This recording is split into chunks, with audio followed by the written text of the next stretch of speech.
రాజపురం నుంచి, మాది విజయవాడ మంగళరాజపురం. మా నాన్నగారికి దేవుడు అంటే తెలియదు, మంచి విగ్రహారాధన చేసేవారు. మా నాన్నగారి పేరు దుర్గారావు. మా నాన్నగారు కనకదుర్గమ్మ భక్తుడు. అయితే మా నాన్నగారికి ఎవరో చేతబడి చేపిస్తే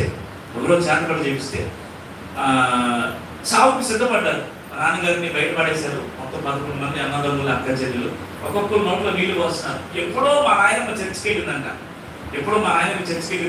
అయితే ప్రార్థన అనేది తెలియదు. అయితే ఇక్కడ వానపాము నుంచి ఎవరో బాగు చేస్తారంటే, బాగు చేసే వ్యక్తిని విజయవాడ తీసుకొచ్చి బాగు చేశారంట.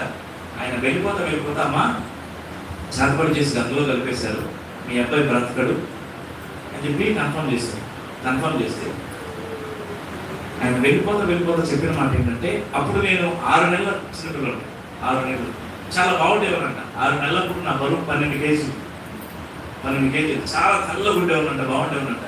నన్ను చూసి ఏం చేయాలో అర్థం కాక, మీ అబ్బాయిని బ్రతికించుకోవాలంటే చర్చికి తీసుకెళ్ళనని చెప్పాడు.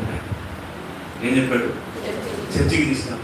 ఇష్టంగానే మా నాన్నగారికి చర్చికి వెళ్దామంటే, వద్దంటే చావనైనా చేస్తాను కానీ నేను చర్చికి మాత్రం, మా మమ్మీని నన్ను ఎదురు కూర్చోబెట్టి మా నాయన ఏడ్చి, అరే నీ కోసం కాకపోయినా నీ కొడుకు కోసమైనా నువ్వు